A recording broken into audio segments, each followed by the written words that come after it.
Southeastern Bow Hunter Podcast.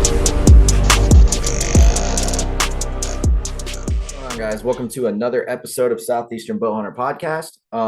Before I get into the partners, before we talk about who's coming on this podcast, there is some big stuff in the works for Southeastern Bow Hunter. It's not going to be happening right away, but once I'm able to talk about it and it's official, I'll let you guys know. But all y'all's prayers and everything would be greatly appreciated. Going to be some big changes. So be on the lookout for that. This episode is going to be with Mr. James Holm from the Scrape Doctor. As you know, it is October finally, and this is scrape season. So if you guys haven't gotten your scrapes out yet, this is going to be the podcast for you. If you have and you feel like you're second guessing some stuff, this is also going to be for you. So before we get into it with James, we obviously got to do the partners. I'm going to run through these really quickly. I say it in every episode, but I'm going to let you new listeners know. All the discount codes are going to be down in the description. All the links to the websites for the partners are going to be in the description. So make sure you go support these guys. So I guess here we go. So we got Working Class Bow Hunter. Really good podcast. Awesome dudes. If you want to go support those guys, get some of their merch. They've got some really cool t-shirts, some hats, just everything you really need to rock the working class stuff. So definitely go check all that out and make sure to use the code. Let's see. Osseo gear. I am slowly starting to feel the winds are changing. It's getting colder here in Georgia. We've got a cold front coming this weekend, which at the time of recording this, it hasn't happened yet, obviously. But when this episode drops, you guys might have seen a buck on the ground or something on the ground, hopefully. Going to be able to hunt a lot this weekend. So I am definitely going to be putting my Osseo gear to use. If you guys want to get, in my opinion, the best camo that we have on the market, head over to osseogear.com and check out all the new stuff. They're always running good deals. And colder weather's coming. So if you need some base layers, if you need some late season stuff, go ahead and get it now. And that way you're not rushing around trying to find some good stuff. Let's see. Summit tree stands. Was able to put my Summit out 2 weeks ago. It still works like a dream, man. Really excited to see what they're going to be coming out with this year after deer season's over. Don't really know anything about it. I probably should ask, but look, I trust my Summit. It gets me in the tree just fine. I feel safe and secure in it. Safety is one of their number one top priorities. So you don't have to worry about any of that. So if you want to, make the switch, head over to summitstands.com. Check out all the climbers, the hang-ons, the accessories. They have you covered from head to toe. Next up is the Boutique. Mike, as always, is making some awesome arrow wraps. If you want to go get your arrows decked out to look more unique and I guess personalized to you, head over to boutiquellc.com and go get a custom wrap set made because Mike does amazing work. Next up is Bergie Bowsmith. As you guys know, Bergie is a wizard with bows. He can tune them out, bare shaft to 15 yards, which is, I still don't understand how he does that. And he also is a dealer for a lot of the brands that we use. I actually had a buddy of mine ask about some arrows, and I told him head over to Bergie Bowsmith and get the arrows because we have the code for it. So Bergie is doing really good things, and very thankful to be working with him. Next up, G5 Outdoors. So still running the mega meet. I wish I could talk about some of the things I know that's coming from G5 this year, but a couple more months and I'll be able to. But yeah, man, I trust G5 with all of my hunting endeavors, whether that's pigs or deer or even turkeys, honestly. So if you guys want to have a broadhead in your quiver that you can trust, head over to G5. Either get the mega meat, the dead meat, the T2. If you're not a mechanical guy, they got you covered in fixed blades with the M3, the Montech, the Striker V2, and the Striker X, all of which are made in America. In my opinion, the best broadheads that are on the market. I love them. Next up is Prime Archery. You can see my Prime form behind me if you're watching the video. And that bow is dialed, man. I mean, I love it. Super comfortable to shoot. Draw cycle is amazing. I can't wait to see what Prime comes out with this year for the 2026 bow lineup. You better believe I'm going to get Brian on the podcast again to talk about it. But right now we are running with the Form 34. If you guys are way behind the ball or something happened to your bow, God forbid, head over to Prime. Check out what they got. They've got the Form 30, the Form 34. And they also have the the RVX Plus 32 and 34. So awesome bows. In my opinion, best shooting bows that we have on the market right now. I love it. Let's see. Next up is Dialed Archery. So I still have the Arxos. I just haven't used it. But I do have the proof on my Prime dialed in. I mean, it's super simple to set up. I love it, man. It's the toughest site that I've ever used. So if you guys want a new bow site, there's always small batches getting dropped. Head over to Dialed Archery, check them out.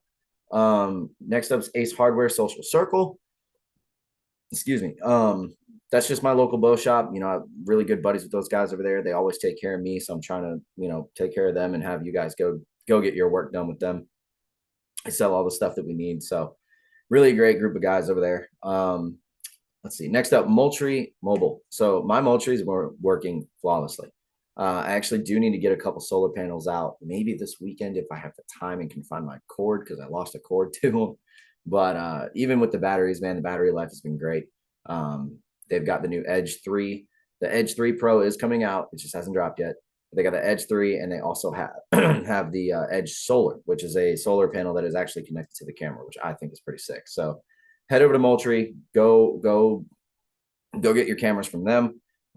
Service is top notch. They also have feeders. They've got everything that you would need in order to get inventory in the woods.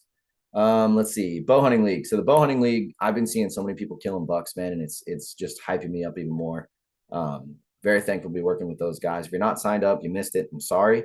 There's always next year, but to the teams that are out there and everybody that's been killing deer, congratulations. Y'all are killing it. I mean, seriously. Let's see, boning archery. Once again, I've been running the alpha veins for a few months now, a long time, actually, now that I think about it. It's been like 6-7 months. I love them. They're great. Boning is a staple as far as veins in the archery industry is concerned. Really, there's just a staple in the industry. They've been around so long. So if you want to switch up your vein game and you want to, run some bonings, I recommend the Alpha or the Atlas, but they also have the tried and true Blazer and a whole bunch of different other veins. So bunch of colors you would want. I mean, they have you covered in every single color you could use, really. I mean, I don't know. Some of y'all might like a multicolor. I don't know. I always run a single solid color, but yeah, boning is honestly one of the ones that it's like, dude, they've been around so long and they make a great product and it's super user friendly. Next up is 1227 Productions. That is Brock's YouTube channel. We were talking about that the other day. He said he's going to start getting some stuff together. His season actually opened today. He is not going to be able to go hunt yet, but his season opened today. So be on the lookout for that. Make sure to like and subscribe all his stuff. Obviously, the Scrape Doctor. We're going to be talking about that on this episode, so I'm not going to hit that one too much. Victory Archery. I am absolutely loving my new HLR arrows. Honestly, I will say very comparable to the RIP TKO. I almost guarantee you if I took those two arrows and shot them, I'm not Levi Morgan, so I probably couldn't tell you the major difference, but I love how they look and they're super straight. Weight tolerances are great. They're everything that I need in a hunting arrow. So if you guys want to change your arrows up, if you need to, I just had a buddy of mine order some Victories. Head over to Victory. If you want to order them, can't get them direct, but your local bow shop usually has them. If you want to order them offline, I have a couple places you can go to get them. Just reach out. And last but not least is going to be Outdoor Call Radio. That is my buddy Dan's radio show. Go help support him. And yeah, man, that's all the partners. So before we get into it with James, I always got to push the word, man. And it's been a long week. All right. Long story short, me and my wife have had a very, very stressful week, and the Lord got us through it. I mean, let's just be honest. Now, I'm not saying that to sound holier than thou or anything like that. I mean, I'm a sinner. I sin every single day, but because of what Jesus did on the cross, we can be righteous, and we are redeemed because of that. We are covered in His blood, and that that with the belief and the faith that you have in Him, that's the key to having an eternal life, really, with Jesus, which is what we all want. I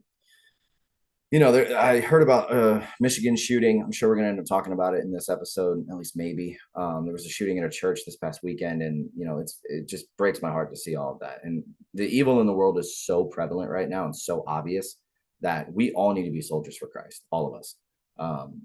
If you feel a hole in your life, if you feel like something's missing, I'm telling you, it's Jesus. It is. I had a gaping hole in my life. Like I felt like a bunch of stuff was missing, and then I gave my life to Christ, and I don't feel that anymore. Do I still have bad days? Do I still have days where, my humanity takes over and I'm selfish and do things I shouldn't?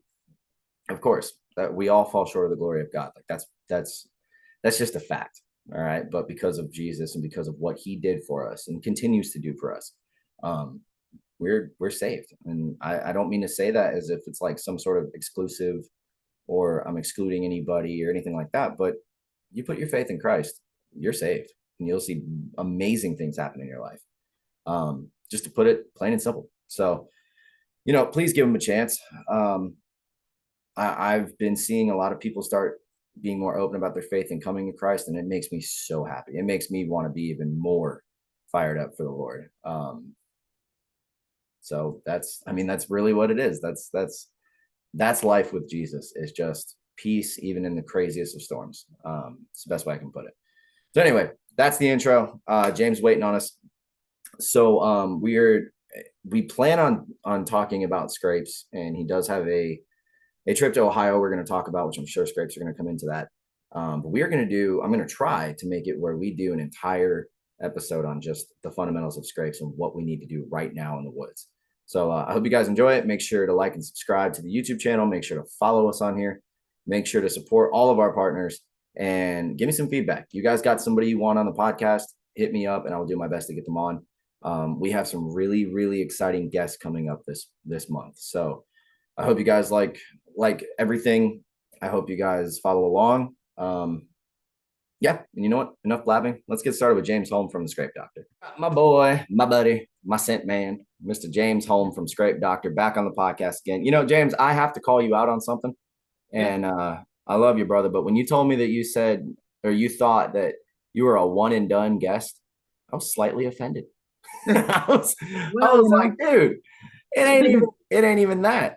It's just, you know how the business goes. So I do. You are definitely not a one and done. You are a multitude of episodes. I was just savoring it. I was saving it. I was saving it for October because now it is scrape season. It's prime time. It is prime time. Yes. And I know in our last episode, we kind of talked about what Scrape Doctor is and kind of went over like the products and how you got there and all this other stuff. This one, I really want to dive deep. And you've done multiple episodes on Country Fried Outdoors covering scrapes. So I don't know if we can fit everything into one episode, but I want to hit the most important points. Where to put them, how to do it, when to do it, when you should go in and refresh it, all of that stuff. So imagine, let's just dive into it like this. Imagine I'm brand new, never done a scrape before, never even hunted, but I knew about it. I just never went. Okay. What would you tell me? Give me a step-by-step thing where you would say, start here, end here. These are the results you should see. Wow, that's broad for somebody brand new, especially. That's big subject there. Yep. So as far as using the scrapes and all of that for a brand new person, for somebody who's never done any of that, never hunted even maybe, I would have a hard time saying somebody that's never hunted before would have much interest in using scrapes, but we can go with it sort of as a hypothetical. Yeah, we'll go with that. So I'm going to tell these guys you're going to have to get out and look for deer sign, tracks, trails. They've obviously, if they've got an interest in it at this point, they're going to know some basic, what tracks look like, what they're going to look for trails, sort of, for the most part. And then I'm going to direct them to places where deer naturally are going to congregate, where your apple trees are. If you're going to get a group of apple trees, well, you're going to get a bunch of deer there. The does are going to come, the fawns are going to come, the young bucks are going to show up there. Well, you can go in there. Well, then you can start a licking branch, a mock scrape in there on any of those apple trees where those limbs hang down in that sweet spot. That'd be a place I would tell someone to start if they were new, because food sources are the easiest place to find deer for anybody. So if you can find an apple orchard, especially in our area, they're really prevalent. They're, I don't know about in Georgia. You don't have probably the orchard land. You probably have mast, I'm sure. Yeah. We like my spots where I'm really focusing. I actually scouted it last week. because we can feed here, right? So we kind of can manipulate their movement. But I went out to put food out, and I'm like, all right, let me see what the acorns look like and like what's falling. Dude, there was not a single white oak on the ground. It was nothing but walnuts and water oaks. And I'm like, Really? yeah, like I'm sure the deer eat them. I know they do, but it's just like, dude, this right here is because it's a small spot, right? And I mean, could I move 100 yards to the right? Sure, but I'm going to be right there on the property line, and like I'm trying to stay away from that, And that's another thing that, you get somebody that's new maybe, and they're in a property like that, and they see all these acorns and all of that you're saying, and the deer aren't eating them, and they can't figure out why. So they do what you just said you weren't going to do, and they move to the property line, because probably what's going on is the guy on the other side of that property has something over there, and the deer are traveling back and forth. That's exactly what's going on. Right. He's got food plots, or he's got something else. So now I'm going to tell that person to go to that property line and use some scrape magic on the natural foliage right there on a trail, and spray that about waist high, right where those deer are, right at that property line. So then you're not going to have to sit there. Walk another 20 yards up the trail towards where you are sitting, where you're not seeing deer yet, and lead those deer to you on the trail. With the scrape magic, get into that spot where you're at, where you've already set up and decided to hunt. Yep. Hang a rope, use a natural vine, whatever you're going to use there. Use scrape magic, make a scrape on the ground. This time of the year, I mean, guys are starting to use urine on the ground now. It's that time of year where everybody wants to pour the pee to the ground and let it rip. So, I mean, and we obviously now we have the Estrus RX now. So, I mean, I don't use a lot of it myself. I open up scrapes on the ground and let the deer do that part. But I'm not going to discourage guys from using anything that they are going to feel positive about, whether it's our Estrus or whoever else's. I really don't care. Truthfully, if they want to do it themselves, that's even better, probably, truthfully, than to buy something in a bottle. So, I don't know. Sorry, Man. I get off on sidetracking here. I can't help it. You're It good. happens. I'm the same way. I was thinking of like 4 different things. I'm like, oh man, you're saying this, and I've got that to say, and then you say another thing. I'm like, oh, I could say this. The thing is that I'm really curious about is like I've been using scrapes now for 4 or 5 years, right? And your stuff honestly is up there with some of the best stuff that I've used in the past before I even started the podcast, right? And my question though is, what do you do? Like, all right, so you say the new guy goes out there, right? And he goes out, I don't know, July, and he puts out one of the rope XLs, and he hangs it up, sprays it. What's your recommendation on the spray, like the amount that you put on that? Do you say just spray the crap out of it, or do you do no, I never tell people to just spray the crap out of it, because honestly you're just wasting it.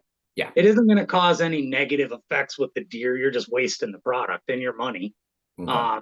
For the Just a Rope Squared that we have, the medium size rope, is now we're calling it the medium rope because it's in the middle now, because I've got a 4-footer. So that one, the body of the rope, it's roughly 3 feet long. So I'm going to spray that one 6 to 8 times on the length of it, and then 2 to 3 right in the fray of the rope. And then that's it. And then I won't go back to that for 8 weeks or so and do anything else to it, because I'm just starting it. I'm just going to jump start it with that synthetic preorbital, the scrape magic, and then the deer are going to whack it, and that's going to be that. They're going to take it from there, and then you're going to go back by there. And the timing on that, when guys ask when to go in and do that, you brought that up too just a minute ago. I tell guys spring, turkey season. For guys like you in Georgia, that equates to the end of March, usually mid-March to the end of March, which is perfect. You're already in the woods. Hang your ropes, spray them. So now you do the math on that. You're 8 weeks out. So now you're coming to velvet season. You're wanting to go in the woods and dump mineral and do all that now to get these deer to come in to your corn piles, whatever you're doing to get velvet pictures. Well, if you're going to be there to dump a bag of corn or fill a feeder, you may as well spray your rope while you're there, because you've been about that 8 weeks now. So the math just brings you into the prime months. So Yeah. now you're there in July, and now you're going to be back at the end of August or into the September month, right? To refresh. And now you won't have to do it again until like that first week of November. That's when I will personally go in and just blast these things wide open. That Halloween 30th, 26th actually is the date I key on, the 26th of October, and just absolutely light things up. It's just you could just about probably see the scrapes I make from space. There's so many at that point. And So that's so what do you do then if you've got a guy that puts it out, they're hitting it, waits the 8 weeks, and then goes and refreshes it, and now the deer are just walking past it? Would you like what in what scenario, like in that scenario, what would your next step be? leave it alone. Okay. Why they I'm actually dealing with that right now with a customer. He put the rope up. It got immediate attention. Like within hours, it had Yeah. deer on it, and it went like that for 2 weeks. And he just happened to go out there and walk by it and sprayed it again. And then the next pictures that got sent, the deer just went by and went by and went Huh. by. He'd have a couple stop and look at it, and you could see him sniffing, but then they stop touching it. They've quit hitting it Yeah. physically. So we're going to leave it alone. I mean, that was my only advice to him is now just leave it be for a week. We're going to let it hang for a week and see what happens. And if nothing touches it, as silly as it sounds, as active as it was where it was, we're going to move it. But we're only going to move it about 8 feet. Okay. So I'm going to let him decide which way, left or right on, you know what I mean? It's his layout. He knows where he wants it. So as silly as that sounds, sometimes that's all it takes to re-spark that interest and activity. Yeah. They're ignoring it. Clearly they're ignoring it. They're looking right Yeah. at it, and they just walk right on by it, and it's just part of it. Yeah. Well, that's why I was asking, because I have on my main spot, I've got 2 scrapes, probably, I don't know, 30, 40 yards apart. And in the beginning, I put them out. Now I will say I did have to change the branch a couple times just because it wasn't a strong enough branch in the storm. And I go out there to put food, put food out or whatever, keep the food going. And I'm looking around, I'm like, God, where's the scrape rope at? And I look and it's on the ground. And I'm like, oh, Yeah. no. Okay. So then I pick it back up, put on a better branch, spray it, whatever. Yeah.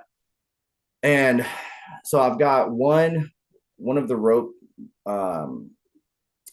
what you said that it's the rope squared, right? The squared, yeah, the longer Yeah, okay. one. For some reason, I'm stuck on the XL right now. I don't know why. I think because I just saw it, but it was one of those, and then I actually used one of the drag ropes as a scrape too, because there was a low hanging branch, and I'm like, all right, let's just spray it and see what happens. Yeah. The drag rope, you can tell they've been pawing at the ground, right? Yeah. It's been getting hit. The rope squared was getting hit, and now they're walking past it. And I'm talking, it's right on the trail, like right there on the trail they're coming in. And so I was curious, like, what do I do? Do I spray it more? Do I move it? Now that you said that, when I go out there this week before I go hunt, I'll probably take it and put it. You said 8 feet. I can't really think of any trees that would be near. Well, I mean, that was just like a guess. Yeah, I mean, it doesn't. I mean, I honestly, a lot of times, what I'll do is I'll stand where it's at, and I'll just stick my arms out to the side because your arm span is about as tall as you are, and that's how far I'll move it. And as like I just said, as silly as that might sound, sometimes that's all it takes to trigger that again. And even moving it in a straight line like that along the trail, it'll change their perspective of what they see. Yeah. So, well, that's the tricky part about this place is it's kind of like, honestly, we've sort of made our own funnel in a sense, which kind of, I kind of get it because I think I explained the layout to you before. It was like 2 big blocks and we're in that little strip that's between them. And I right now could tell you 4 different trails that these deer are using to come in. I got 2 to the right, 2 to the left, and they all come right into the food, and then they break off and go back. Okay. So I'm thinking of a few trees when I go out there that I'll move it to. It's not going to be as close, but I might even just walk around and be like, okay, are there any natural scrapes here? And then, Right. I you know mean, what and I'm it's saying? that time of year now where you're going to start finding natural ones. And Oh yeah, I think even down where you're at, I'm sure. oh yeah. Uh, I've seen plenty. I went over to my bigger spot and I shot a doe 2 weeks ago and it hit her high, but I went to go trail anyway.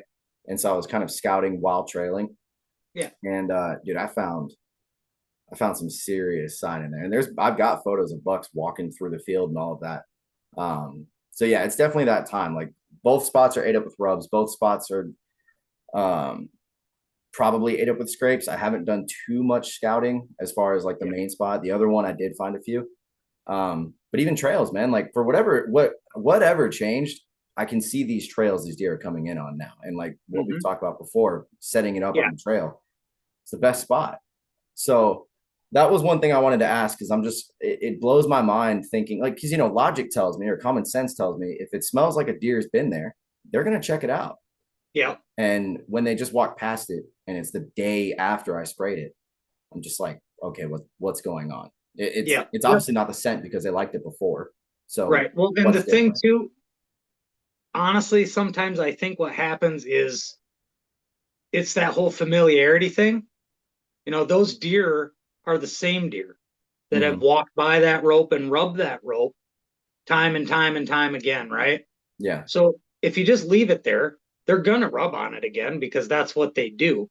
Um, I've said it. I don't know if I've actually said it to you or not, but I mean, it's kind of like a phone booth for deer. It's kind of like text messaging for deer, right? That sometimes they just don't have anything to say.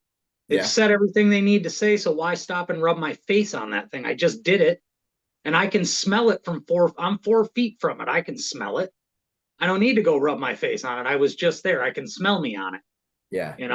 and you just sprayed it. So they walk by it, and it's a familiar smell, right? They're there. I mean, are they gonna, if you take away that smell, are they still gonna be in that space? That's the question. Yeah. And normally the question is no, they change patterns and change direction because they still have to go past there because they got to smell.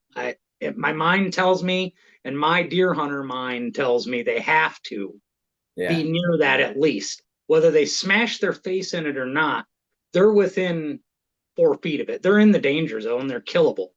Oh yeah. I mean, I'm not saying they're not in a shootable spot No, at all. right, no, and I guess the only reason I say that is because the common misconception is the deer didn't come up and just ram its face in that rope or in that bush or whatever you sprayed, so it didn't work. Yeah. Didn't work. Okay, well, if they're in the bubble, I call it that bubble. If they're in that bubble, that 2 to 3 to 4 feet of that rope or branch or whatever you've got, it worked. They had to Yeah. get that close to it to smell it and check and make sure.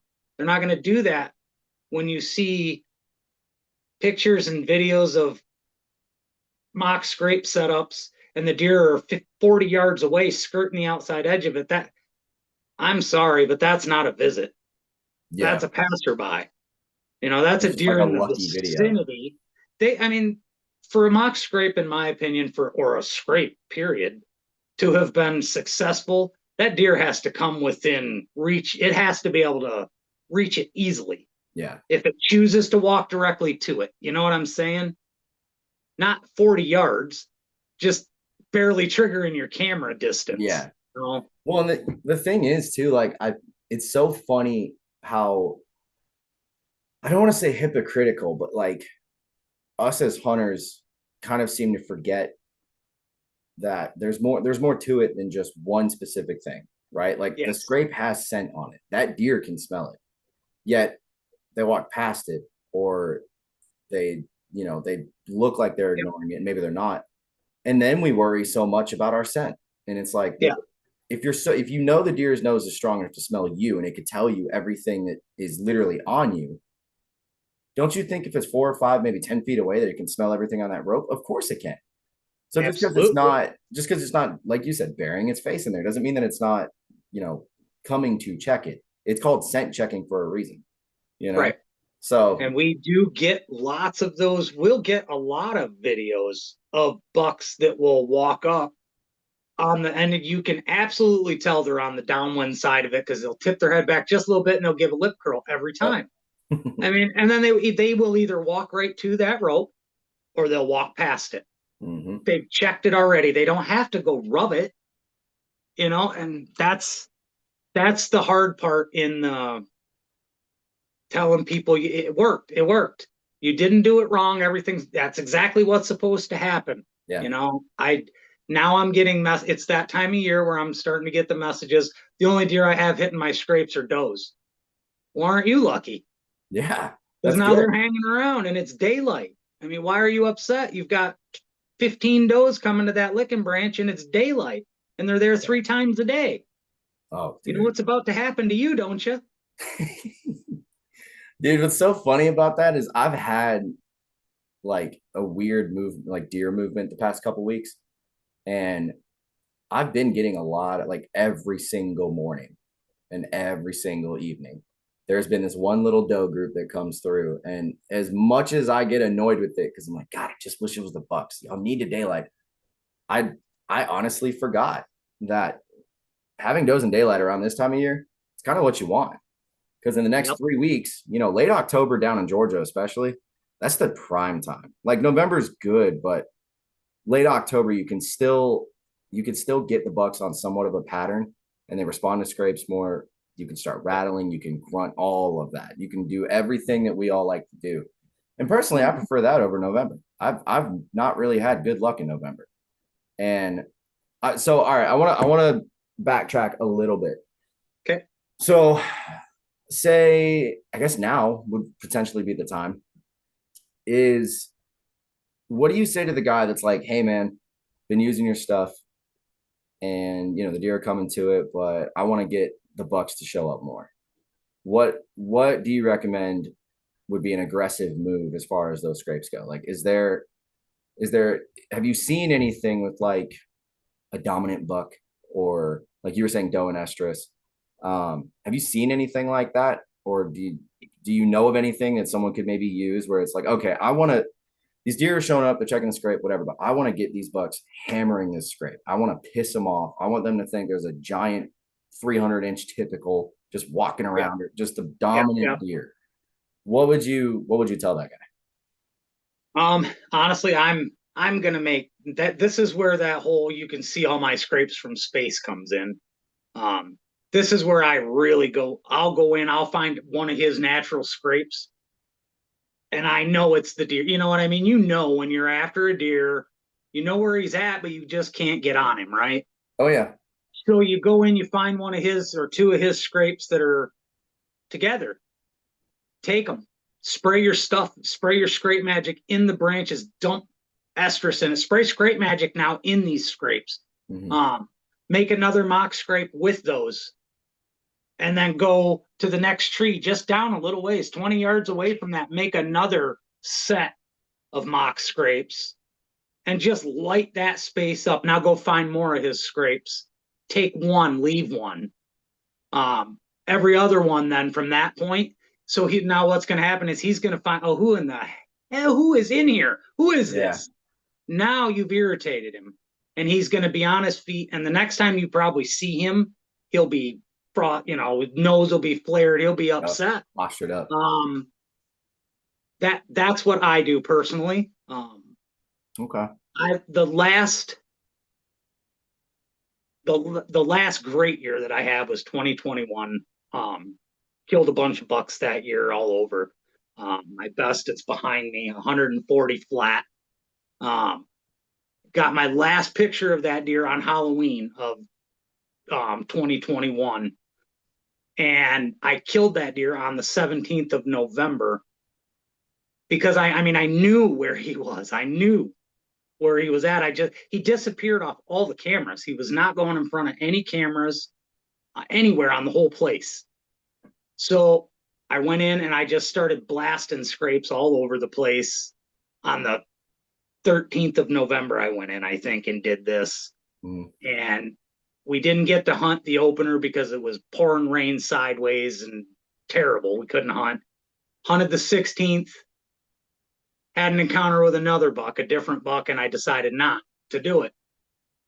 The following morning, it just started to get daylight, and I had a big doe in front of me, and it was one of the does that was on the list to go bye-bye because she was a blow doe. Everywhere she went, she blew.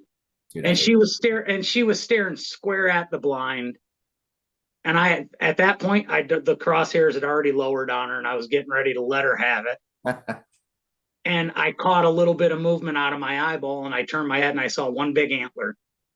And I immediately just wheeled the rifle and shot. Dude. He went down. Then went in. After the recovery, we went back. And that's when the big light bulb went off to, this is what you have to do every single time. Those bucks didn't really disappear. They're still there. They're not on the cameras. Okay. Your brain tells you they vanished. I knew for a fact he wasn't dead. I knew for a fact that the neighbors hadn't killed him because he wouldn't leave our farm. He wouldn't leave the property. It was 37 acres is all I had.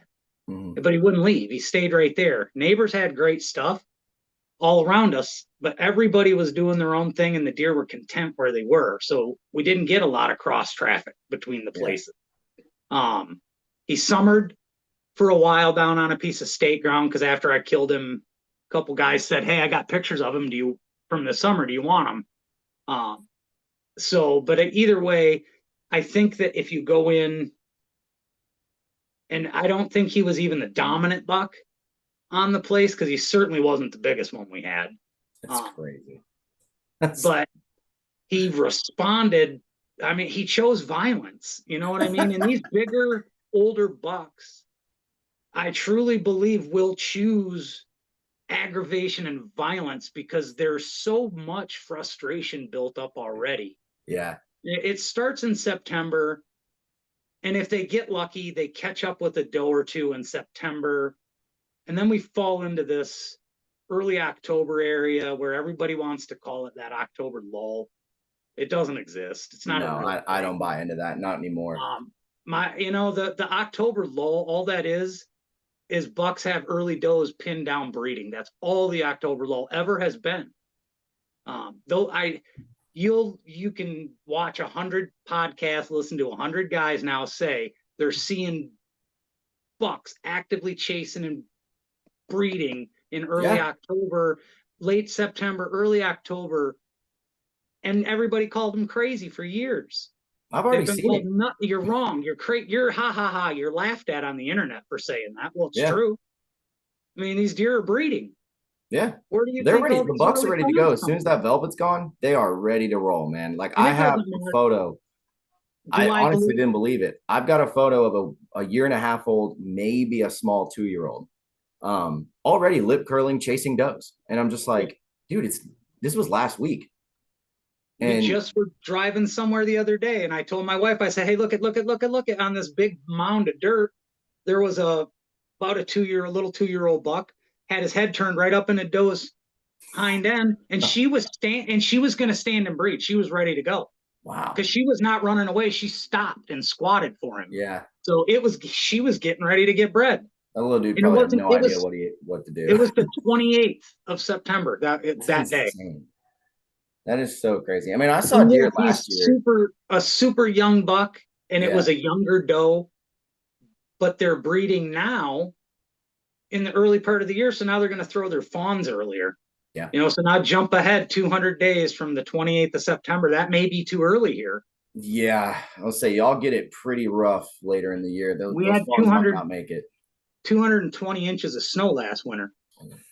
Gosh. So my buddy Brock that lives up there was telling me, because I talk to this dude like every day about, hunting and just everything. But when you guys got that ice storm, he was telling me about it. And I'm like, bro, we got 8 inches of snow in a couple of days, and Georgia, the whole state shuts down. I'm out there having a blast. Because being from Illinois, I'm used to it. 8 inches is nothing. And Yeah, man. It last year was a weird year weather-wise, and you guys got slammed. I mean, It I was felt rough. so bad for y'all. It was It horrible. was rough, and that the ice storm was just kind of the icing on the cake at the end of the year. There, Yeah. you know, it was like, wow. I was Yeah. actually I was driving home during that. I mean, that whole thing was happening around me while I was driving down the interstate. I had been to somebody's property, and we had just done a whole bunch of stuff there.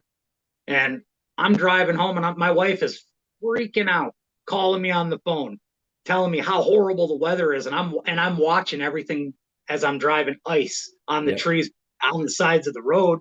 Nothing. I mean, the road. Luckily, thank goodness, thank God, I got home with not a single bit of ice on my car or on the roads. But as soon as I got home, we got pounded with ice. As soon as I pulled in, That's crazy. it was like, oh, couldn't. There's That only one way doesn't to. happen often, right? Like, you guys don't really No, get that. I don't ever. We don't. No, this is like a once in a lifetime storm up here, generational thing. That's crazy. Um, it's even more rare than 100-year storm. You know what I mean? This is Yeah. like just something. It was it was beyond catastrophic. Even it was like end of the world for Yeah. real. It was like end of the world stuff for some of those people. Yeah. I Where mean, what he we was live, telling me, man, it sounded like the whole state just became an ice cube. No, maybe not yeah, the whole state, but y'all's the area. whole middle upper section and eastern half of the state just Yeah, absolutely got devastated. dude. We I mean, are in a have they pocket. recovered since then? As far as the electricity and all of that, yes, there are still pockets where there's no power. Wow. Um, Little bitty sections where there was so much damage so fast to the infrastructure, broke like I don't know, the over 200 power poles, just snapped them because of the ice. Wow. So I mean, they were up against all of that, plus all the trees that fell in on top of that. Yeah. And the area that got hit the hardest was that, well, you got it where you're at, the pines. Mm-hmm. Those real skinny tall pines. Well, you put all that weight on top, they bend over and they just snap like pencils. Yep. You know, they explode like pencils, they break into 20 pieces. So it was bad. And the woods are impassable in most places. You can't, I mean, totally change the way all the animals have to Mm-hmm. traverse and get around. Well, I was really curious about like and I know this has nothing to do with scrapes, but since we're talking about Well, we're talking it, about I was curious about like the die off, like how many deer they found. And I don't know if there's even a count, but if people were finding deer just frozen solid, because I mean, I don't know about frozen solid, but honestly, it's a really good question. Honestly, that's a yeah. really good, there's one guy that I know for sure, two guys that would know for sure. Mm-hmm. Um, James Kroll, Dr. Deer, and his guy Wayne in Michigan. I mean, the Turtle Creek Club is in the middle of the hardest hit. So I mean, they would absolutely have any kind of mortality, you know what I mean, Yeah. numbers, especially from their managed area. Um, I might have to Google that because I'm very because curious about it. I think I'll message him actually. I think I'll message Yeah, let me Doctor know if Doctor you do and Deer. what he says, because I mean, granted, it has nothing to do with anything we're dealing with down here, but just in curiosity, because Well, it's I mean, I live here, and I never even yeah, thought about. I mean, and I never even thought about the mortality due to it, yeah, honestly, and what because kind of they're did it built to have an deal with adverse cold, but not effect on like the that. population? I mean, it had to have impacted it. It had to. I mean, deer had to have died because I mean Yeah, there were trees exploding and falling all around them, dude. and where are they going to go? It's what everybody said. Oh my God, where would the animals go? They don't have anywhere to go. They run for their lives and hope for the best. I mean, they're animals. They don't know. They just Yeah, run, dude. you know? I hope that doesn't happen again. That would be Oh, horrible. well, I guess the upside to that is if it happens again, there's no trees left. That's true. So, That's true. It'll just I be mean, one big ice cube. and a lot of the places where all of those pines and all of that happened, they immediately log that off because once the tops break out of those trees, they get some kind of bug, I guess, and the wood goes bad fast. Hmm. So they immediately logged it all off and then went through and forestry ground everything right to the dirt. And I don't know if they'll go in and replant pines again or what they'll do, but it's strange to drive through those areas and go, wow, really? There's houses over there? Didn't even know people lived there. Yeah. I mean, it's the 'Cause they same were, thing like when we had the hurricane come through down here a year yeah, ago. And I used to go, I don't have to go up there for work anymore. It's just they found a new guy to go take over that, so I don't drive up there. But they when I was going up there, dude, the first time back, it was devastating. I mean, a bomb is the best thing I could describe. Big, probably if you cut them, you split them down the middle and put them out flayed open, these trees are probably 20 foot wide. I mean, just thick, wow. giant trees uprooted in the road, on people's houses, like houses Yeah. completely gone. And I'm just like, dude, it's amazing what nature can actually do. And it's one of those humbling things where we're out there and we're like, man, I'm the baddest thing in the woods. Yeah, you are, until nature's like, nah, buddy, let's humble you for a minute and show you like you got nothing. You Yeah, really well, got nothing. Mother Nature's humbled several guys here in the last month or so. Those four guys that have been struck by lightning. I mean, Yeah, dude. that stuff's absolutely insane. Yeah. I mean, two guys is wild, but Yeah. four guys and their dogs. Hey, the Lord wanted to bring him home. That's the only way I can look at it. I don't know what else to say to that besides you're right. I mean, I Yeah. It don't know what else because to that just say. doesn't happen. No, no, not at all. Well, look, taking it back to scrapes, or I Yeah, guess because we went off on a tangent there. Um, what do you say? So I listen to hunting content all the time, and I've heard of some people talk about like a rub tree or a yeah, rubbing post. yeah, Say, because I thought about trying this, but I wanted to talk to you about it before I did. yeah. Um, in the spot, my main spot, it's ate up with rubs. I mean, I was there a few days ago and it's just rubs everywhere. And the amount of bucks that come through, it makes sense. Um, if would you think that if I took a bottle of the Scrape Magic and sprayed it on one of those rubs, not a ton, but just some, do you think that would be a point of interest for those deer? Yeah. Okay. We've got if you go to Butler Outdoors page, his stuff, it's from the stuff that we did about with that it's from last year. He buried a tree about yay in his food plot because it had a great limb on it to hang a rope off of, Mm-hmm. but it was not where he wanted it. So he cut it down and buried it in the ground in his food plot. And he sprayed the backside of it. The rope hangs out here and hangs down, and he sprayed the backside of the tree on the back. And we've got I'll send you some, but I know I've got at least 15 solid videos of, and one of the bucks is the one that he killed. Mm-hmm. They come right up. First thing they do is rub the back of the tree, come around, work the rope, work through the scrape, walk over, work another scrape, and then leave. Wow. So it was, Okay. and it was a constant. As soon as he did it, you know what I mean. The reaction happened. It was already, I think, I don't know that you can force that behavior. You know what I mean? Yeah. Can you trigger it? Yes. Can you make them do it if they're not going to already want to be predispositioned to do it? Probably not. Yeah. But scrape magic is designed to trigger that behavior. So, and it does. Um, we do make mock rubs as well as you know what I mean? If it, Yeah. in the suitable times and the places where it's right. Yeah. Um, You don't want to be again, doing you that can't, in like July. right. You're Yeah. not going to get deer to start rubbing on trees with their heads like that in July, full velvet. Yeah. You just, So would you however, say I once think they I go did, hard horned is when you maybe want to do that? Or would you wait till about now? honestly, I would wait till now or even a little longer, Okay. truthfully, because again, what most of that stuff, that rubbing is just pure aggression. Yeah. They're choosing violence. You know, they don't have anywhere else to put that aggression, so they're raking those trees and ripping on those rubs. And that's why the rubbing posts that these guys are putting in their food plots, and that's why they're doing that. That's why they're Yeah. rubbing those. They got nothing else to do with that aggression. And to Okay. hear some of the things I hear about that, just I go, oh, Well, that's news to me. I didn't think any deer would. I didn't know it was gym day. You know, it's not neck day at the gym. They're not doing it for that. They Oh, have to do that to strengthen their muscles for the rut. yeah. No, that's not why they have to do that. That's going to happen Dude, anyway. we will make up anything we can in order to convince ourselves and make ourselves feel more confident.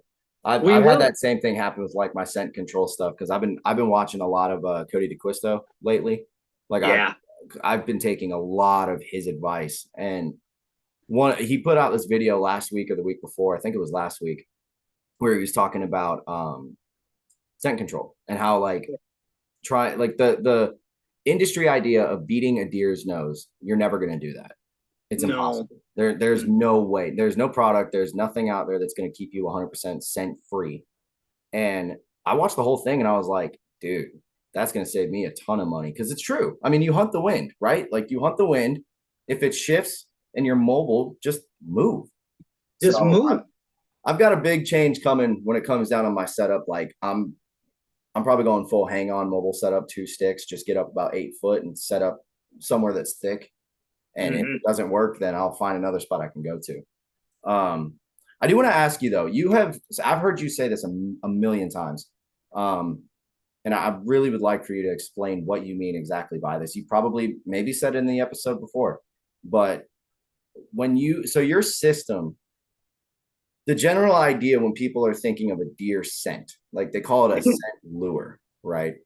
Yep. And you got like Tink 69, you've got a bunch of other, Black Widow, whatever, just whatever, all the scent companies, right? Yep. And they sell this doe and estrus stuff, and everybody thinks that all you got to do is go out there and spray it on a tree, and the deer are just going to come piling in, which we all know isn't true. Right. Your system, though, is not based on an immediate reaction, right? Your system is based off of over time, you're getting these deer to sort of how can I put it? Create like not a pattern, but have a routine, correct? No, pattern's the right word. You Okay. picked the right So word there because what can you happens expand is, on it? and it's I don't even know if I'd say that we're not based necessarily on like that instant shock of holy cow, look how fast it works. Yeah. I mean, we get a lot of that. Yes, we do get a lot of instant reaction within hours. Mm-hmm. But I'm looking for within 48 hours, we start to get activity. It might be 2 or 3 deer, might be 20 deer the first run, right? Mm-hmm. So then what you get is you get that one deer comes through in the dark, usually. The first visit's at night. Next visit, next thing you realize, before you realize it, you go, these deer are all here in the daytime. My camera's going off, it's daylight. Well, the system is starting to build that daylight pattern. And I say system a lot, and I know you're looking at me like, what system? Tell me about this system. I want to know. Well, the system is because it's not just about that little bottle and about that one rope. It's about what we do leading, exiting and entrances, exits and entrances, leading and following, to and from, a lot of directional stuff. We're directing the traffic. We're making these deer go where we want them to go, when we want them to go there with the system. And the system isn't set up for instant gratification. This isn't an episode with Sean on Country Fried. He calls this the Amazon effect. Because everybody wants it next day or sooner. Yep. So our system, while we do get fast reactions and we do get a lot of instant success. We do get a lot of that. It's built for the long term. The system is. I tell people a lot, if you want something that's gonna work fast and you're just gonna put it in, take it out, put it in, take it out, maybe we're not for you. You're gonna get that instant gratification right away, but I want you to set up more than one setup, and I want this to become a permanent thing, not just I go out in October, November and deer hunt, and then that's all I care about. Well, if you set this pattern in motion, and it's a year-round thing, you don't have to think about it anymore at all. Yeah. Period. You just do go and hunt then, right? The deer are doing this for you. You're in the woods doing your thing, working your food plots. Oh, hey, I'm going to go spray my rope or my scrapes, my limbs, get this going for the year. It's turkey season. I'm picking mushrooms, whatever. So that's where the system is more than just a bottle of this and spray it in the trees and hope for the best because all these deer are going to come running in. Because no matter what you use, that's just not going to happen. Yeah, and that was my biggest argument is like I've had people say in the past, that have used competitors, right? And they're all like, "Oh yeah, man," and it's November, and they're like, "Well, I got this bottle of doe and heat, doe triple X, and I know I'm gonna go and I'm gonna put it on my boots, and I'm gonna put it in this tree, and I'll even spray it in the stand." And I'm just like, "Well, dude, if you could get in a bottle what would cause the largest buck in the area to smell it and come to you, it would be the most expensive thing on the market. It would never be in stock, and it just doesn't work that way. And and that's just not reality. Yeah, that's exactly. not reality. Like, it's not something that there's nothing better than a doe and heat, and I don't know what it is. I don't know why. All these guys that are, I've got buddies that have deer farms that make sense and stuff, and they've said the best thing I've ever been told is if you kill a buck and it's around this time of year, when you're gutting him, take his bladder, don't pop it, just disconnect it, put it in a bag or fill a bag with what's in it, get another bag and take his hocks, cut the hocks off, put them in a bag, freeze them. And then either some guys will take those and rub it on a scrape, or they'll put it in a scrape. And that is like kind of the thing that they've said you can do. But I'm just like, you're still not bottling it. Like you can't mass produce something like that. And even then that doesn't work every single time. Right. So it's just honestly, everybody's looking for a magic pill. Yep. I mean, and if you look around and you watch the internet, and I know you do because you're doing what you do. So you see everything as well. You see, I'm seeing the big push again now. It's staff season. You know what I mean? Everybody's talking about pro staff this, pro staff that, right? Yeah. Oh yeah. As in the position that I'm in, there really is nothing more than I'd love than to have 500 guys doing this all the time about my stuff, right? But the deal with that is it quickly loses value. If you've got 500 guys doing blah, blah, blah, why are they doing that? Why? I'll tell you why. Because somebody sent it to them for either free or they got it for about 80% off. And I've got a core group of guys that are my guys. And you know who most of them are just from seeing who's on the internet and doing what. Matthew, Adam, Calvin, Tim, Ray Wolf in Kansas. I mean, yes. I got Jeff in Iowa. I've got Tony Washnock. Yeah, Tony's a big pusher for you. Tony's been very big. Tony's a huge pusher for me and proponent. I mean, he's helping big time. Yeah. Tony got attacked twice last year because he had scrape magic either on him or too near him. That's the best advertisement ever. He ended up, the buck that he got last year was the buck that tried to attack. No way. They managed to get him. Wow. So you need to get Tony. You need to get Tony up there with you and do an ad and have somebody be in a deer costume and have him be like saying something about the product and then like spray it and then you're just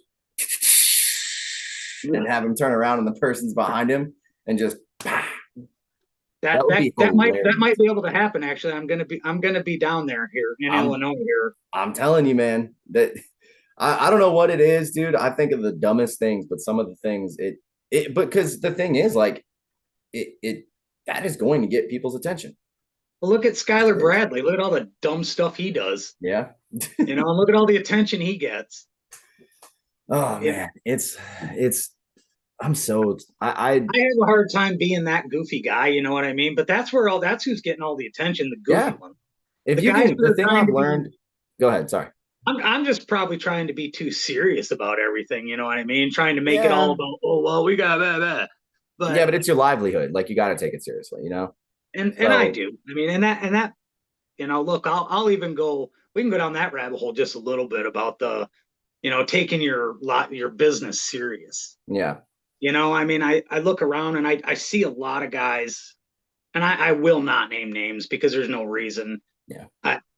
I hate to see guys get caught up in the not necessarily the political stuff, but the political side of things, the politics of the industry, not of our country. Yeah. The infighting inside the industry.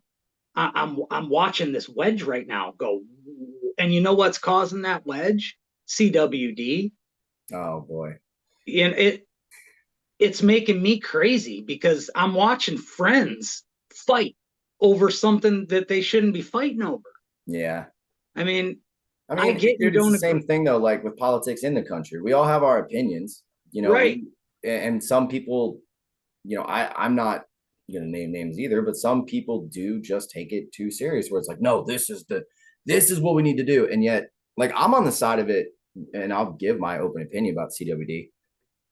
We have it in Georgia now. We've had 2, 3, maybe 4 confirmed cases, and I'm still gonna hunt. I'm still gonna eat the deer. Will I test it? Sure, but like, I'm not really too worried about it. If it was, I look at it like I looked at COVID. If it's as bad as they're saying it is, why are there not thousands of dead deer on the road? Well, why are the deer not dying? Like, exactly. Everybody's question is, well, why aren't they dropping over like they do from EHD? Exactly, and that's my argument. It wouldn't be quite as dramatic as that, but it would still be, there would be carcasses found around. I mean, we would find dead deer. Yeah. Well, I had Lindsay Thomas from National Deer Association on here to talk about it. Like the week after we found CWD here. And I told him, I was honest. I'm like, bro, I know that you, like, this is your thing. This is what you guys do. I'm not going to tell you you're wrong. Right. I'm just a nobody from, middle Georgia. I don't know this stuff. I'm not testing these deer, but I am in the woods and I am seeing what other people are saying about other states that are doing more with CWD than we are. And it just doesn't add up.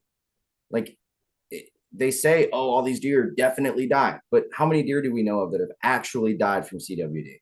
Right. Most of them are just tested because they were hit by a car or found dead, and we don't know what happened. Or they that's the bulk of them. Is you drive around and you see deer on the side of the road with their heads cut off, and that's what it is they're driving around chopping off heads to test. Yeah. So, and look, I 100% believe CWD is a real thing. It is real.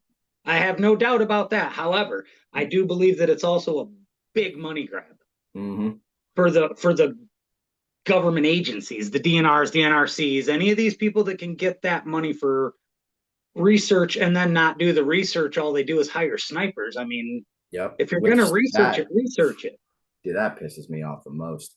They do it here. They've done it here in Michigan for the last 4 years in southern Michigan. They don't do it up here. Yeah. Well, they do it in Chicago too. And it's like, you've got the suburbs of Chicago. There's probably giant bucks there.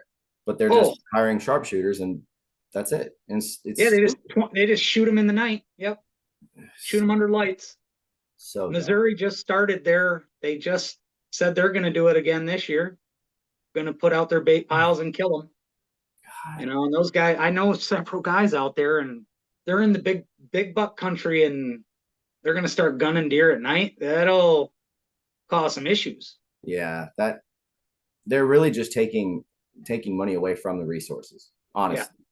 But look, I want to talk about Ohio. So you have this trip, all right? Yeah. Because we were getting down some rabbit holes, and I wanted to touch on this before we wrap it up. But I want to hear about your Ohio trip, because you said something earlier. We kind of got a little, I'm not going to go into full detail, but we were getting a little spicy. But you said something that everybody now is basically expecting the new world record to come out of Ohio. Yeah, I mean, it just look at the caliber of deer that are coming out. Look at some of the deer that have been killed in Ohio this year already. I saw one 2 days ago that was well over 200. Yeah, there was just a two of them now that I've seen in the upper 90s. They figure they're going to net out in the 90s. I mean, already 2 days into their season. So, I mean, and we've got some bangers on camera. I'm not going to lie. I mean, Yeah. I've sent you some pictures. You've seen Oh, some I of the saw deer it. we've got, and I saw it. we're I'll not follow in up the with them. typical. We're not in those typical counties, you know what I mean, where the giants come from. So we're kind of in a hidden little gem spot. So, Dude. yeah, Okay, you're going I'm to Ohio leaving. though. What is the trip? Like, what can we expect? Or what are you expecting? How are you feeling about it? Honestly, I'm feeling pretty optimistic at this point because the cameras have been very quiet for about 10 days because of we believe the heat. And then we found them in a bean field a little ways away. There was one green bean field left, and we found them all out in there one night with a thermal. So, ta-da! Now they're back. The beans are yellowing up. They're starting to chop beans. Here they come. They're coming back. They're back in the scrapes is what's happening. They're hitting the ropes again. So plan is I'm leaving in the morning. Video cameras are charged. Tripods are already in the blind. I will be in the blind tomorrow night for the first sit. After there's one buck that I'm specifically after. Not saying there aren't other ones that won't get it if they show up first because they're just as nice, but got one buck that's got a really nice fork in his G2 in his right side. Makes him a big 9. Probably, honestly, I don't even know about the score. I don't care. Yeah. Probably more than I expect looking at him in the pictures. But if I had to guess, probably in the mid to upper 140s. So in my opinion, nothing to sneeze at. Is it close to it's not a 190, but I don't care. I've never killed a big buck in Ohio. Yeah, I was gonna say a 140 anywhere is a solid buck. I'd kill him. So I wouldn't let him walk. I mean, what do you think it is about Ohio that's got all these deer starting to blow up? Because I've always known Ohio to be good, but like this, I remember talking about this with, I forget who it was. It might have been Cody Idol or someone else, but we were discussing kind of the same thing. And it's like Ohio, if you go on Instagram, you look up Ohio big bucks, dude, every year, I think last year they got like 7 or 9 well over 200-inch deer. Yeah. And the year before that, CJ Alexander killed his 235. There was like 3 or 4 other ones that were non-typical, but they were still up there. I mean, what is going on? I mean, it just is. I think that you're going to get just more and more and more of that. They're going to get bigger and bigger until finally somebody's going to pop one that's going to crack that. And Milo's just going to have to sit down. That's all there is to it. Yeah. Somebody else get me started on that. Somebody else is going to get their turn. Yeah. I mean, it has been, God, dude, it's almost been 30 years. Yeah, it's been a long while. And now, we all know there's another buck out there floating around that about half the world thinks is the real world record. And I'm not talking about the Rompela buck. I'm talking about the King.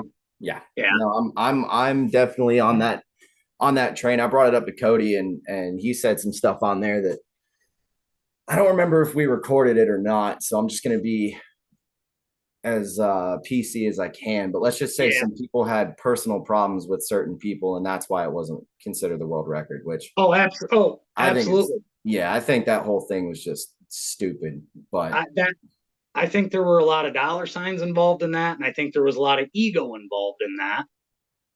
And here we are. Yeah. Do you want to talk about the Rompela buck? For the past 2 years have been saying I don't believe in it anymore. Like I just didn't, I don't buy it. I'm not saying I do think that it's real, but there was a video I saw, I think yesterday, out of a ranch down in Texas. And one of my main arguments is that deer just don't grow their antlers on the side of their heads. They just don't do that. This buck, no lie, if you knock off the non-typical points and made him a just straight typical 12, Rompela buck. And I had to eat my words. I sent it to my buddy Brock, and I was like, I'm not saying I buy it, but apparently they can do this. I was like, so is it possible? Maybe. I mean, he could have just been a freak of nature. I don't know. I don't touch that deer anymore. Two of them. Like two of them like that. Who? Mitch. He killed two of them that were just like that, not that same size, but he killed two that same frame in that same Yeah. property. Yeah, that It's some of a that really stuff. touchy subject that I avoid it now online. I do But too. I'll say this, and we'll leave it alone after I say this, Okay. because now it'll bring some more content for you. This will be a clip. I held that buck in my hands. It's real. When he killed it, the year he killed it, we went down to see it. It's real.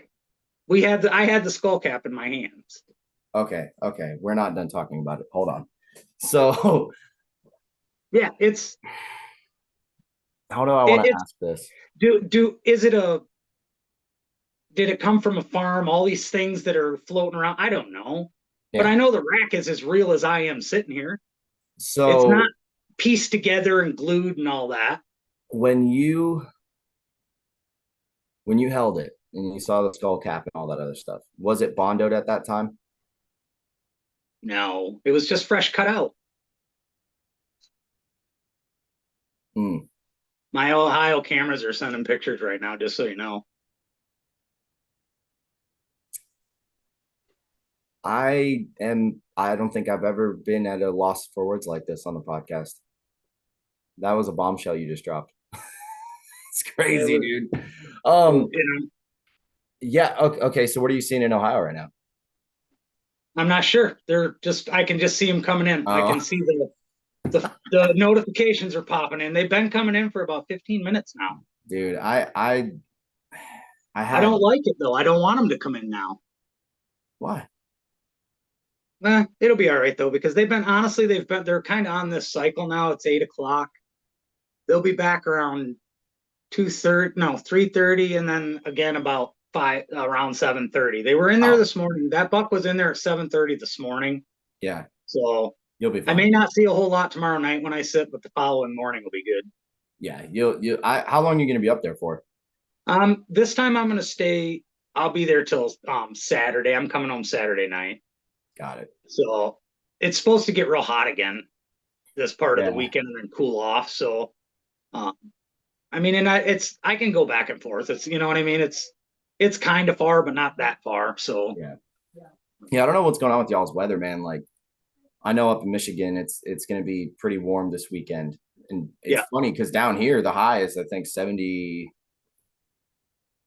Let me think. I'm going out Friday and Saturday. I think it's like 74 or 75 on Friday and 73 to 76. I don't remember, but it's mid 70s. Yeah, they said Ohio we're gonna have 86 on Friday. Oh, geez. And then 88 Saturday. So it'll be brutal. Yeah, it's like you're hunting Georgia. I know, and it's cooler in Florida than it is there right now. That's insane. I wonder if those two hurricanes are just kind of pulling everything down towards us. Yeah, it must be doing something. I'm telling you, just pushing the heat up to us or something. But you can have it back. I don't want it. I don't want it. No, it's fine. I think let me look at the forecast because it's I was looking earlier. So we've got 82 today, Friday 76, Saturday 77, a bunch of rain apparently next week. And then 75 is a high next Friday when I go sit again. So yeah, I'll leave the heat up with you guys. I'm good. Yeah. I don't want it. So dude, this Ohio trip's got me really cranked for real. This has been kind of a long time coming, a long run here to get in this seat, to get on the, you know what I mean, to put myself in the hot seat now. Last year they killed 4 bucks off one rope in 6 days off this place. Wow. In the last 3 years, there's been, let's see, 4, 6, 8. In 3 years, they've killed 8 bucks off that rope. We're gonna do a score. We're gonna score all the deer, and count up how many inches in 3 years off that one location, off that one rope.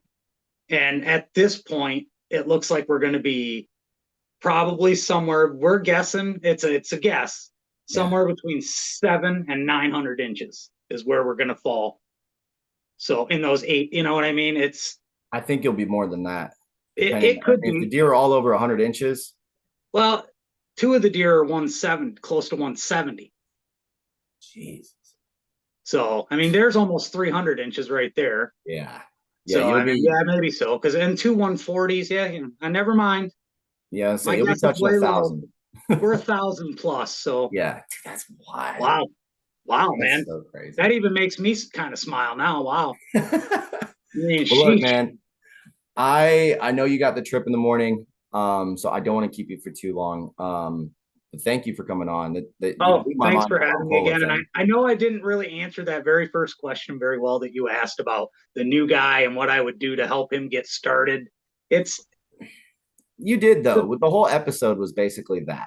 That's why I started with that and then kept asking the questions because I'm thinking the main thing people always say, and I've even heard you say it, right, is the general population puts out a mock scrape and they expect the deer just to show up and sometimes guys just do it without. I used to do it all the time. I just walk in the woods, be like, that looks about good height, and then just keep moving. I wouldn't even look if there's anything Yep. around. They'd be like, well, why isn't this stuff working? And so that's why I wanted to start it with that and then go through everything we went through because those are the questions guys are going to have because that's the things they're going to see. It's Absolutely. not always just spray and then every deer always comes to it unless you really know what you're looking for. And even Yep. then, that still doesn't happen all the time. Well, So, right, exactly. You can know everything. You can think you know everything there is to know about deer and scrapes and all licking branches and all of that, and still not get them to do what you want. I mean, 100%. They're a deer. Deer gonna deer. deer are deer, and they're going to do what deer do no matter what. So Yeah. Well, unless look, man, unless I can make give everyone a shameless plug where they can find you. Obviously, yeah, I've got the code, but I want people to know every single spot that they can find you at. we're I mean just like everybody else, we're on all the socials. We're on TikTok, we're on Facebook, we're on Instagram. Scrapedoctor.com is where you can find all of our stuff. The brand new Just a Rope XL is out. Um, just built a big fresh batch of those today. So those are ready to roll out the door. You've got your discount code. It's SEBH10. Saves everybody 10% at checkout. Um, yeah, just keep your guys' eyes open. We got some pretty cool stuff getting ready to happen. We're gonna hit the record button starting this weekend. So we've got a looking at some new stuff, some Scrape Doctor TV coming. So Oh we're boy, gonna I can't wait. First video, James killing a 160. so we'll see what happens here. The video cameras will be on this weekend. They were actually on this evening in Ohio in a different place. Adam was up and rolling this afternoon. Yeah. Nothing Well, going. Nothing happened. yeah, it will. We're still early on. But keep me updated this weekend. All right. Cause like I said, I'm hitting the woods Friday and Saturday, maybe Saturday morning. I will tell you though, and I'm sure everybody can relate to this. If I kill one of these target bucks Friday night, dude, I don't have my wife's out of town. My kid's going to her dad's place. My new puppy is staying with my mom. I have no responsibilities except the usual stuff. So I'm gonna kick back and just veg out if I kill one of those bucks on Friday. It's gonna be great. But if not, I'll be in the woods. So keep me updated. Yep. Everybody, go to James's stuff. Go check out the Scrape Doctor. And dude, seriously, thank you for coming on. Like I said, you blew my mind with the Ron Polo thing. I don't know anymore. I don't know. It is what it is at this point. You know what I Yeah. mean? It's gonna forever remain where it is, I do believe. I don't think it'll ever see the light of day again. I don't think anyone will ever see it again. Yeah. Which is unfortunate, but It is. that's how But life goes sometimes. yeah, I'll go get one bigger. How's that? Dude, yes, please. Please do that. Do that, and then we can put it all to bed. All right. Same county, Right. same area.